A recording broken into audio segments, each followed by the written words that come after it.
Greetings, creatures of YouTube. So, I decided to make this video about the Fallout 4 E3 announcement because I am just too excited right now. I mean, it's finally here.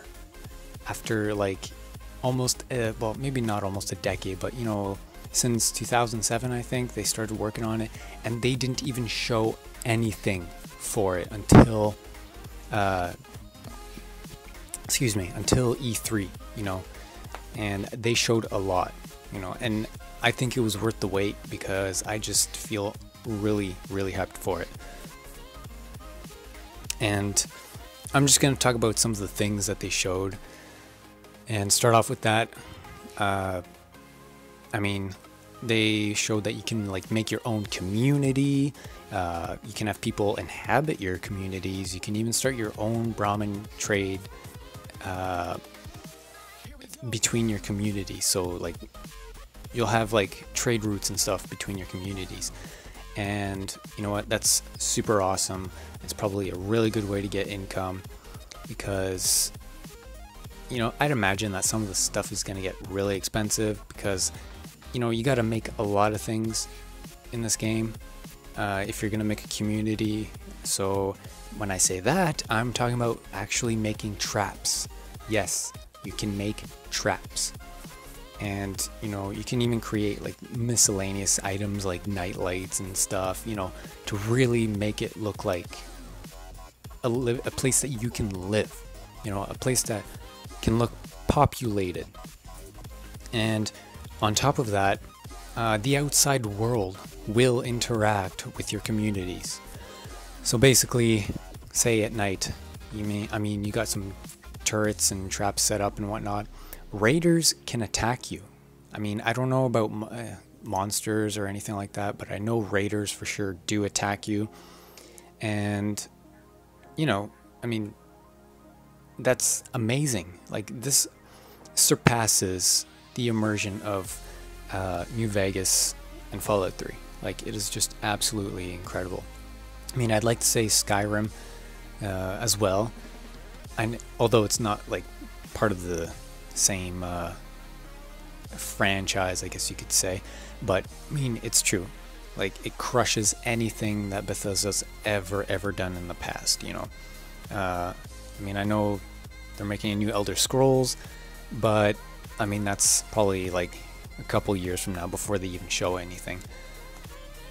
But otherwise, another thing they did is the interactions with monsters, and they showed some gameplay where a Deathclaw actually, I think it like popped up out of the ground or something, or out of a hole, and it just starts like doing serpentine maneuvers and zigzags and whatnot and jumping, and it was fast too for its size. I mean, it wasn't like slow and clunky and stuff. Like, once again, as I mentioned before, robotic. It wasn't stiff. Like, the movement was fluid.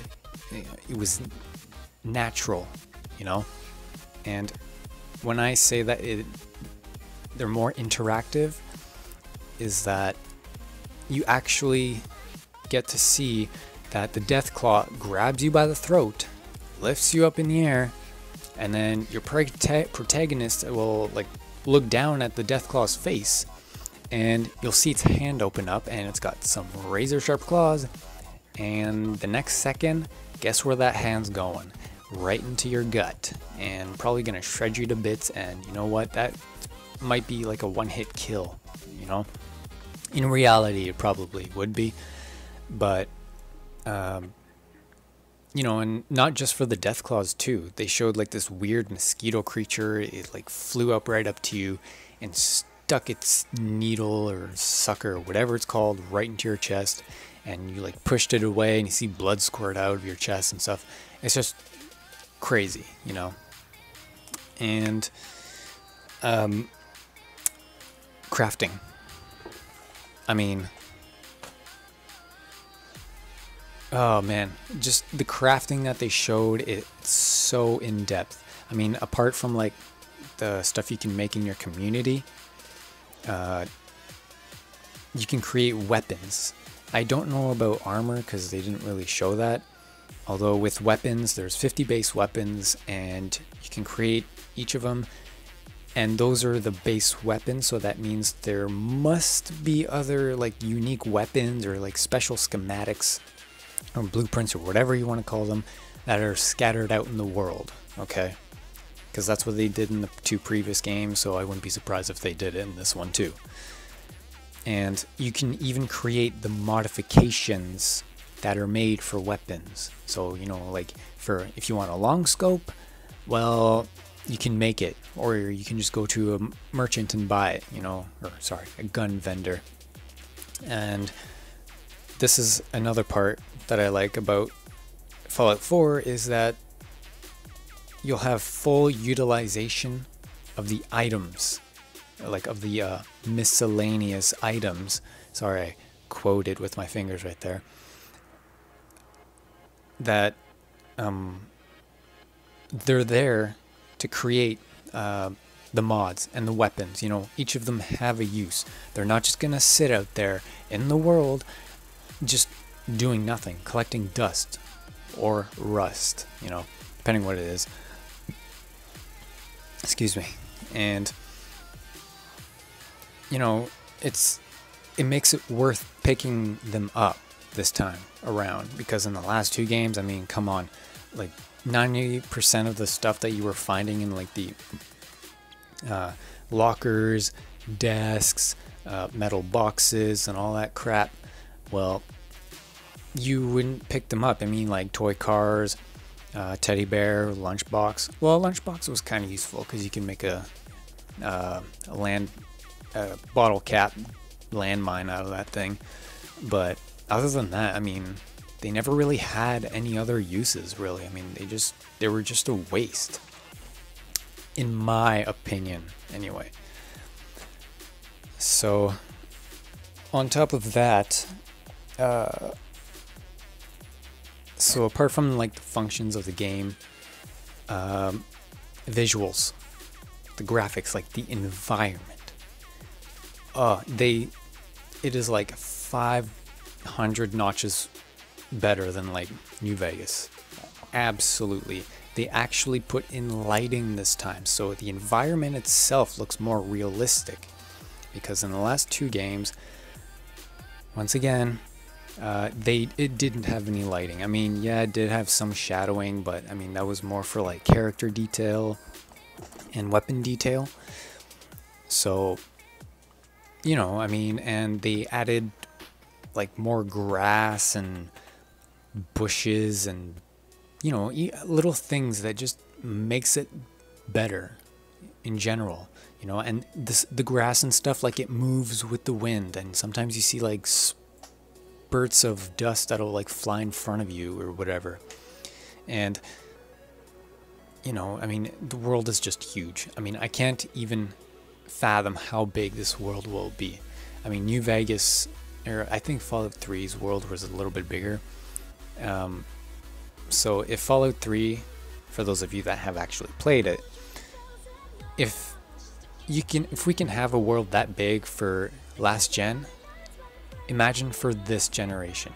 Like, it's gonna be massive. And you know what? There's gonna be DLC. I guarantee it. And, you know, there's gonna be so much content to go through and stuff. And I'm really excited for that, because I love games that have a lot of content.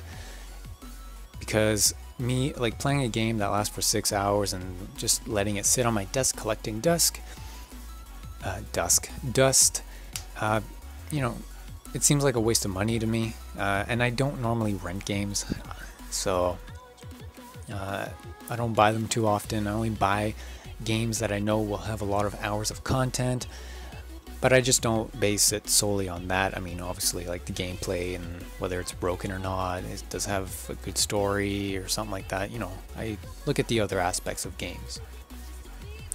And apart from game content, you can even call in air support. It's not really a form of transportation, or at least I don't think so. But you can call in a Verdi Helibird or whatever it is. It's like one of the Enclave transport ships or whatever, and you can call this in.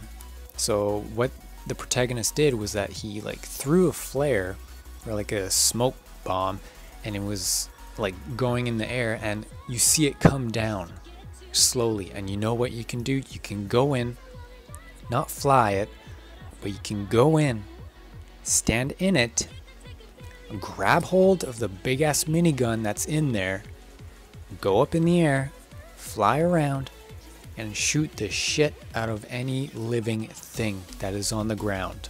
Anything that's got legs, tails, a heartbeat, brain, kidneys, you know, all of that, and just shred holes through their bodies and just see blood splatter everywhere, you know. And speaking about death, the death animations look pretty much the same from the last two games, but you know, it's kind of hard to tell from now, so best to wait till the game comes out really to know if it really is any different. So basically, I'm just really excited for this, and I'm gonna have to cut this video short now because I can only run 15 minutes on the SHAREfactory, and I feel like this video's been going on long enough. So if you enjoyed this video, be sure to comment, subscribe, and share, and I'll see you guys next time.